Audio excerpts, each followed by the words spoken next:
మనం ఈ మధ్య కాలంలో చాలా పదాలు విన్నాం కదా! కరోనా వైరస్ అని, మాస్క్ పెట్టుకోవాలని, మన ఊపిరితిత్తులు జాగ్రత్తగా ఉంచుకోవాలి. లేదంటే కరోనా వైరస్ వల్ల ఊపిరితిత్తులు పాడవుతాయి, పడే అవకాశం ఉంది. మనం జాగ్రత్తగా ఉండాలి అని చాలా మాటలు విన్నాం కదా! ఈ అన్నిట్లో ఏంటంటే మనం ఇవన్నీ తెలియాలంటే, ఇలాంటి విషయాలన్నీ మనకు అర్థం కావాలంటే, మనం ముఖ్యంగా అర్థం చేసుకోవాల్సిందేంటంటే, మనం పీల్చే గాలి మన బ్లడ్‌లోకి ఎలా చేరుతది? ఏ దారి గుండా వెళ్తది?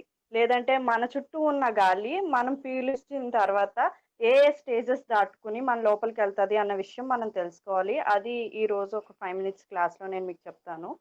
ఇది 10థ్ స్టాండర్డ్ రెస్పిరేషన్ లెసన్‌లోంచి నేను చెప్తున్నాను. ఇది path way of air. Notes రాసుకునే వాళ్ళు ఎవరైనా ఉంటే రాసుకోవచ్చు. Spelling path way of air. PATHWAY pathway of OF of air. AIR air. ఈ పాత్‌వే ఆఫ్ ఎయిర్‌లో ఏంటంటే ఫస్ట్ మనం పీల్చే గాలి ఏమవుతుందంటే నాస్ట్రిల్స్. వీటిని నాస్ట్రిల్స్ అంటారు. ఈ నాస్ట్రిల్స్ గుండా మనం గాలిని పీలుస్తాం అన్నమాట. గాలిని పీల్చిన తర్వాత ఫస్ట్ స్టేజ్ మనం గాలిని తీసుకోవడంలో గాలిని పీల్చడం ఉంటుంది. అది నాస్ట్రిల్స్. నాస్ట్రిల్స్ ద్వారా. నాస్ట్రిల్స్ ద్వారా గాలిని పీల్చిన తర్వాత అది నాసల్ క్యావిటీలోకి వెళ్తుంది. నాసల్ క్యావిటీ అంటే ఇది. నాస్ట్రిల్ తర్వాత నాసల్ క్యావిటీలో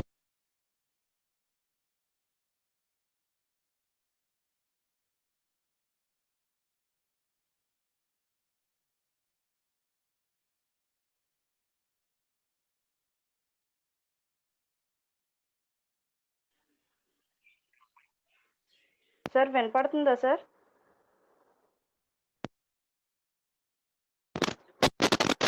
మనం పీల్చే గాలి నాస్ట్రిల్స్. వీటిని నాస్ట్రిల్స్ అంటారు. ఈ నాస్ట్రిల్స్ గుండా లోపలికి వెళ్తుంది.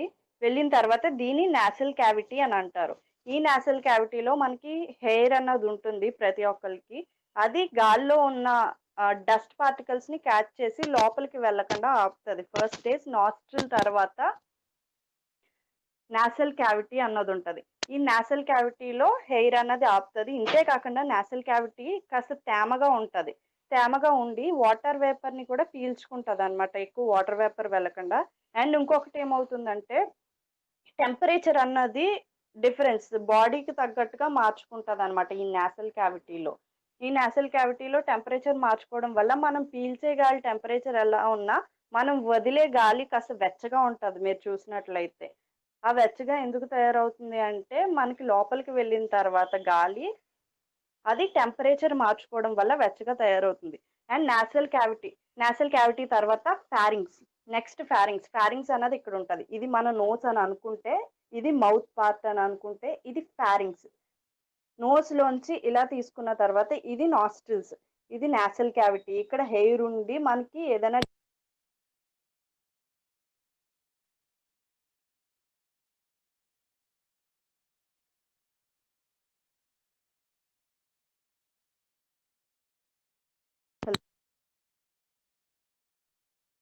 సార్ వినపడుతుందా సార్?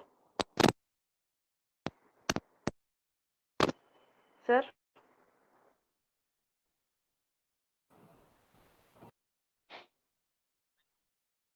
Okay sir.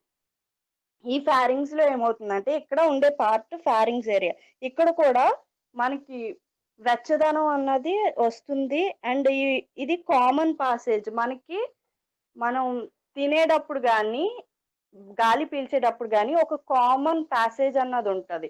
మనం ముక్కు ద్వారా ఇలా గాలి పీల్చినా, నోటి ద్వారా ఇలా ఫుడ్ తీసుకున్నా సరే, ఇది కామన్ పాసేజ్ అవుతుంది. ఇక్కడ నుండి ఇక్కడికి ఇలా ఓపెనింగ్. సో, ఈ ఏరియా కామన్ పాసేజ్ అవుతుందనమాట. కామన్ ప్యాసేజ్ ఉంది. మనం ఫుడ్ తీసుకున్నా, మనం గాలి తీసుకున్నా ఆ సిస్టమ్స్‌లోకి ఎంటర్ అవ్వడానికి ఫారింగ్స్ అన్నది కామన్ పాత్‌వే అన్నమాట. ఇక్కడ ఏమవుతుందంటే ఒకటి ఆహ్, ఫుడ్ తీసుకునే డైజెస్టివ్ సిస్టమ్‌లోకి, స్టమక్‌లోకి వెళ్ళాలి. గాలి లంగ్స్‌లోకే వెళ్ళాలి. అలా కాకుండా గాలి స్టమక్‌లోకి అలా ఓవర్‌లాప్ అవ్వకుండా 2 రివర్స్ అయిపోకుండా ఉండాలి అంటే ఇక్కడ మనకో సిస్టమ్ ఉంటది. దాన్నే ఎపిగ్లాటిస్ అంటారు దీన్ని. ఎపిగ్లాటిస్ అంటే ఏంటంటే ఒక ఫ్లాప్‌లా ఉంటదనమాట. ఇలా ఫ్లాప్‌లా ఉంటది. ఈ ఫ్లాప్ ఏం చేస్తదంటే మనం గాలి పీల్చుకున్నప్పుడు లేదంటే ఏదైనా మింగుతున్నప్పుడు ఏమవుతుందంటే అది టప్‌మని క్లోజ్ అవుతుందనమాట. దానివల్ల అది ఈ మనం గాలి పీల్చే గొట్టంలోకి ఆ ఫుడ్ అనేది చేరకుండా ఎపిగ్లాటిస్ ఆపుతుంది. దాని పేరు ఎపిగ్లాటిస్. EPIGLOTTIS. ఎపిగ్లాటిస్ అన్నది ఒక ఫ్లాప్ లైక్ స్ట్రక్చర్. అది మనకి లోపలికి వెళ్ళకుండా ఒకదానిలోకి ఒకటి వెళ్ళిపోకుండా ఆపుతుంది అనమాట. ఈ ఏరియా ఇక్కడ ఉంటుంది. ఇది ఎపిగ్లాటిస్. ఈ ఎపిగ్లాటిస్ తర్వాత ఏమవుతుందంటే ఇది లారింగ్స్. First nostril. ఆ నాస్ట్రిల్ తర్వాత నాసిల్ క్యావిటీ ఉంటుంది, తర్వాత ఫారింగ్స్ ఉంటుంది, తర్వాత లారింగ్స్. ఈ లారింగ్స్ అన్నది ఇది నాస్ట్రిల్ అనుకుంటే నాసిల్ క్యావిటీ, ఫారింగ్స్, ఇది లారింగ్స్. ఈ లారింగ్స్ దగ్గర ఏముంటుందంటే ఒక స్టిఫ్ బాక్స్ లా ఉంటది అనమాట, గట్టి బాక్స్ లా ఉంటది. దాని లోపల మనకి వోకల్ కార్డ్స్ అన్నీ ఉంటాయి. మనం గాలి పీల్చినప్పుడు కానీ గాలి వదిలినప్పుడు కానీ ఆ వోకల్ కార్డ్స్ కి తగులుతూ ఉంటుంది అనమాట. ఆ గాలి వోకల్ కార్డ్స్ కి తగలడం వల్ల వోకల్ కార్డ్స్ వైబ్రేట్ అవుతాయి.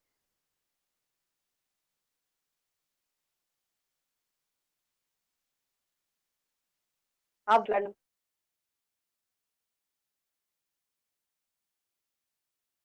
వైబ్ ఇప్పుడు వినపడుతుందా? ఆ వోకల్ కార్డ్స్ కి గాలి తగలడం వల్ల వైబ్రేట్ అవుతాయి వోకల్ కార్డ్స్ అన్నాయి. ఆ వైబ్రేట్ అయితే ఏమవుతుందంటే మనం పాట పాడినా మాటలు మాట్లాడినా ఇలా సౌండ్స్ అన్నవి క్రియేట్ అవుతాయి అనమాట. ఈ రకరకాల సౌండ్స్ క్రియేట్ అవ్వాలి అంటే మనకి ఇక్కడ లారింగ్స్ అనేది ఉంటది. లారింగ్స్ లోపల వోకల్ కార్డ్స్ అనేవి వైబ్రేట్ అవడం వల్ల క్రియేట్ అవుతుంది. అది ఫారింగ్స్ కిందన ఉంటది. ఇక్కడ ఫారింగ్స్ ఉంటే ఇది లారింగ్స్ ఉంటుంది. ఈ లారింగ్స్ తర్వాత ఏరియా వచ్చేసి ట్రాకియా. ఇది ట్రాకియా. లారింగ్స్ తర్వాత ట్రాకియా. మీరు అందరూ చూసుకోవచ్చు. ఇలా చూస్తే ఇక్కడ గొట్టంలా మీకు తగులుతుంది. మీరు ఒకసారి టచ్ చేసి చూడండి, తగిలిందా? అది ట్రాకియా. ఆ ట్రాకియా అన్నది రింగ్ షేప్స్ లో ఇలా గట్టిగా స్టిఫ్ గా ఉంటది. ఆ రింగ్ షేప్స్ లో మీకు ఆ సెన్సేషన్ తెలియడానికి కారణం ఏంటంటే సి షేప్ రింగ్స్ ఉంటాయి. సి ఆకారంలో రింగ్స్ లాగా ఆ గొట్టానికి ఉంటాయి. అదేంటంటే మీకు సపోర్ట్ అన్నది ఇస్తుంది. స్ట్రాంగ్ గా సపోర్ట్ అన్నది మీకు ఇస్తుంది. ఇక్కడ ఉంటుంది. లారింగ్స్ తర్వాత ట్రాకియా ఉంటుంది. ఈ ట్రాకియా అన్నది దేనిలోకి దారి చూపిస్తుంది అంటే ఈ ట్రాకియా ఇలాగా లంగ్స్ లోకి విడిపోతుంది అనమాట. 2 పార్ట్స్ కింద లంగ్స్ లోకి విడిపోతుంది. చూడండి, ఈ లంగ్స్ లోకి విడిపోయినప్పుడు ఏమవుతుందంటే ఇక్కడ ఒక్కొక్క లంగ్ లోకి ఒక్కొక్క దారిలా వెళ్తుంది. దీన్నే బ్రాంకస్ అంటారు. ట్రాకియా తర్వాత బ్రాంకస్, BRONCHUS, బ్రాంకస్. ఇలా ఒక్కొక్కటి విడివిడిపోయి వెళ్ళడాన్ని బ్రాంకస్ అంటారు. ఆ వెళ్ళిన దాన్ని ఆ విండ్ పైప్ ఏమవుతుందంటే ఒక్కొక్క లంగ్ లోకి ఒక్కొక్క బ్రాంకస్ అన్నది వెళ్తుంది. వెళ్ళిన తర్వాత ఈ బ్రాంకస్ మళ్ళీ ఇది బ్రాంకస్ ఇంకా చిన్న చిన్న పార్ట్స్ కింద డివైడ్ అయింది. దాన్ని బ్రాంకియోల్స్ అంటారు. ఆ పార్ట్ ని బ్రాంకియోల్స్ అంటే వేరే దారిలోకి వెళ్తుంది. బ్రాంకియోల్ స్పెల్లింగ్ BRONCHIOLES, బ్రాంకియోల్స్. ఈ బ్రాంకియోల్స్ అయితే ఏం చేస్తాయంటే నెక్స్ట్ మళ్ళీ విడిపోయేవి ఒక సంచి లాంటి దాంట్లోకి విడిపోయాయి అనమాట. ఈ సంచి లాంటిది ఏమంటారంటే దాన్ని ఎయిర్ సాక్. దాని పేరేంటంటే ఆల్వియోలై. స్పెల్లింగ్ వచ్చేసి ALVEOLI, ఆల్వియోలై. ఈ సంచి లాంటి దాంట్లోకి విడిపోతుంది అనమాట. దాన్ని ఆల్వియోలై అంటారు. ఈ ఆల్వియోలైలో చిన్న ఉంటాయి. ఇవన్నిటిని ఆల్వియోలస్ అంటారు. ఈ ఆల్వియోలస్ లోకి వెళ్తుంది. అంటే ఇప్పుడు మనం మొత్తం చూసినట్లయితే మనం పీల్చే గాలి నాస్ట్రిల్స్ ద్వారా నాసిల్ క్యావిటీలోకి చేరి అక్కడ నుండి ఫారింగ్స్ దాటుకుని టెంపరేచర్ ని మెయింటైన్ చేసుకుంటూ తర్వాత లారింగ్స్ దగ్గరికి వెళ్ళి వోకల్ కార్డ్స్ ని టచ్ చేస్తూ ట్రాకియాలోకి వెళ్ళి ట్రాకియాలోంచి లంగ్ లోకి వెళ్ళి లంగ్ లోకి బ్రాంకస్ ద్వారా చేరి బ్రాంకస్ మళ్ళీ బ్రాంకియోలస్ గా విడిపోయి ఎయిర్ సాక్స్ లోకి వెళ్తుంది అనమాట. ఎయిర్ సాక్స్ లో ఆల్వియోలై దగ్గరికి చేరుతుంది. ఈ ఆల్వియోలై దగ్గరికి బ్లడ్ చేరుతుంది. ఈ ఆల్వియోలై అంటే చాలా ఎక్కువ ఉంటాయి అనమాట ఒక్కొక్క లంగ్ లోని. ఎంత ఎక్కువ ఉంటాయి అంటే మీరు ఎప్పుడైనా టెన్నిస్ కోర్ట్ చూసారా? ఒక టెన్నిస్ ఆడతారు కదా, టెన్నిస్ కోర్ట్. మన లోపల ఉన్న లంగ్స్ లోపల ఉన్న ఆల్వియోన్ కనుక బయటికి తీసి స్ప్రెడ్ చేస్తే ఒక టెన్నిస్ కోర్ట్ మొత్తం పరచొచ్చు అనమాట. మనం అంత ఎక్కువ చిన్నగా మన లోపలే ఆల్వియోలే అన్నది లోపల ఉంటుంది అనమాట. ఇక్కడికి వెళ్ళిన తర్వాత అసలు బ్లడ్ లోకి ఎలా వెళ్తుంది? లంగ్స్ ఉన్నాయి కదా అని అనుకుంటే ఇది ఆల్వియోలైగా తీసుకున్నట్లయితే మనం ఈ ఆల్వియోలై చుట్టూ మనకి బ్లడ్ క్యాపిలరీస్ అని ఉంటాయన్నమాట. బ్లడ్‌ని తీసుకువెళ్ళే బ్లడ్ క్యాపిలరీస్ అనేవి ఉంటాయన్నమాట.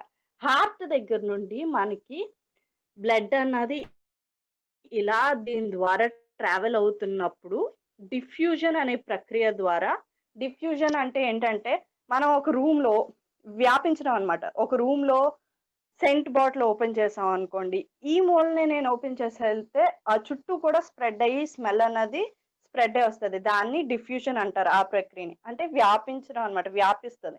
అలాగా ఇక్కడ ఈ బ్లడ్ క్యాపిలరీ గుండా బ్లడ్ వెళ్తున్నప్పుడు ఇక్కడున్న ఆల్వియోలైలో మనం తీసుకున్న గాలిలో ఉన్న ఆక్సిజన్ అన్నది ఇటొచ్చేసి ఆల్రెడీ బ్లడ్‌లో ఉన్న కార్బన్ డయాక్సైడ్ అన్నది ఆల్వియోలలోకెళ్తది. ఈ బ్లడ్‌లో ఉన్న కార్బన్ డయాక్సైడ్ ఆల్వియోలైలోకొచ్చి, ఆల్వియోలైలోంచి బ్రాంకియోల్స్‌కి, నెక్స్ట్ బ్రాంకస్‌లోకి, ట్రాకియా ద్వారా ఇలా మళ్ళీ మనం బయటికి వదిలే గాలనమాట. మనం తీసుకున్న గాలిలో ఉన్న ఆక్సిజన్ ఇలా బ్లడ్ క్యాపిలరీస్‌లోకి చేరి, ఇక్కడ నుండి ఇలా హార్ట్‌కి వెళ్తుంది. హార్ట్‌కి వెళ్ళిన తర్వాత హార్ట్ అన్నది రకరకాల బాడీ పార్ట్స్‌కి పంప్ చేస్తదనమాట. Thank you sir.